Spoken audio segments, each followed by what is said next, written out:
Hi, I'm Jessica Thomas. I'm a licensed clinical social worker and also the Director of Patient Education for NETRF. For today's Thrivership, we're going to talk about life balance and how it's important in a neuroendocrine cancer journey. We're going to talk about aspects of life balance and why it's important, signs of imbalance in each of those areas, and ways to foster and build more balance that might be within your control. I think balance is like an elephant in the room, because it's hard. When cancer is here, in a part of a journey, it is kind of tough to have some sense of life balance. So let's dig in and talk about it a little bit more. So physical well-being, life balance is critical because balancing rest, treatment, exercise, and nutrition can help you to maintain strength, improve recovery, and manage treatment side effects that you may feel, like fatigue. It also helps with emotional resilience. Having time for relaxation, hobbies, and meaningful connections can help you to manage anxiety, depression, and stress that are all contributors to emotional health. It can help with treatment adherence.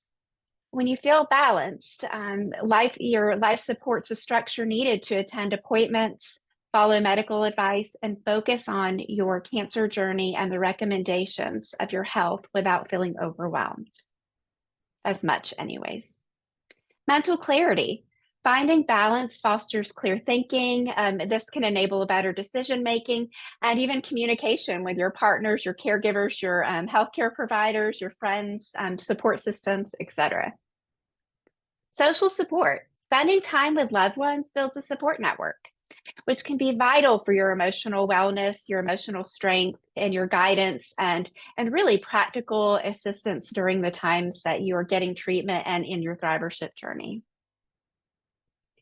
It prevents burnout because the cancer journey is completely exhausting. Maintaining a sense of balance can help from the physical and emotional burnout that is really natural for a cancer journey. And this can allow you to focus on long-term healing and well-being. And then it gives you a purposeful connection. Balance offers a space for reflection, whether through meditation, spiritual practices, or other things that are meaningful for you, contributing to a sense of peace and purpose. And fostering life balance can really enhance your quality of life and your ability to cope through the Thrivership journey. But we must identify imbalance, especially during a neuroendocrine cancer journey, because we need to know what we need to look for to recognize some of the signs. So here are some of the key factors. Physical signs are chronic fatigue, exhaustion, or trouble sleeping. You may have a lack of physical activity or overexertion. You may have common frequent illnesses, pain, or difficulty managing treatment side effects. These all should be shared with your healthcare provider. Some of the emotional indicators of imbalance are persistent feelings of overwhelm, sadness, anxiety. You might have mood swings, be irritable, or even have a sense of emotional numbness or disconnection. You may find difficulty finding joy or interest in activities that you once enjoyed. Some of the mental stress signs of imbalance are constantly racing thoughts or your inability to focus, feeling mentally drained, foggy, or forgetful, and having a hard time making decisions or feeling very overwhelmed by simple tasks that you would not have been overwhelmed with before. You may experience a social imbalance. The signs of social imbalance are withdrawal from friends, your family, support networks, people that were important to you before. You may be feeling isolated or disconnected despite having people around. Or you may be overcommitting to social engagements and feeling completely exhausted afterwards. Imbalance for work and life strain, some indicators are the difficulty balancing work, treatment, and your personal responsibilities. Feeling guilty about not being productive enough or overworking to distract yourself from your health concerns. neglecting important areas of your life, like self-care or your personal interests. Some of the indicators for spiritual or a meaningful disconnect is that you might be feeling lost, lacking a sense of purpose, or feeling disconnected from your personal beliefs. You may be struggling to find peace, meaning, or hope in your daily life. And then some behavioral changes could be overeating or undereating or engaging in unhealthy coping mechanisms such as substance abuse, drinking, drugs, etc. Avoiding activities that used to bring you relief or joy or fulfillment. Or having a lack of boundaries, saying yes to too many demands or neglecting your own needs. When we can recognize these signs early, we can take more steps to restore balance a little bit easier. So let's talk about some of the ways that we can create balance and some of the things that are in our control. So we can prioritize self-care, rest and sleep, ensuring that you get adequate rest, listening to your body, and allowing time for naps if needed. Sleep is critical for emotion regulation. In our NetWise podcast, we have a really great episode on sleep and fatigue that I highly recommend. But other ways is to focus on healthy eating, focused on a balanced diet, rich in nutrients to support you. And then work with a nutritionist if needed. Exercise. Exercise in gentle, appropriate physical activity like walking, yoga, light stretching, or whatever your doctor or healthcare provider would recommend. Another way we can foster boundaries is by setting realistic boundaries so we can have balance. So say no when needed. Understanding your limits, don't be afraid to turn down activities or tasks that may put too much physical or emotional drain on you. Balance your social time. While support is essential, balancing time spent with others and having also time to yourself is critical. Delegating tasks. Let family and friends help with errands, chores, responsibilities when you're feeling overwhelmed.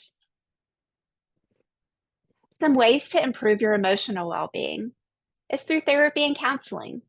Speak to a therapist or join a neuroendocrine cancer support group to help to process the emotions and receive guidance. Practice mindfulness.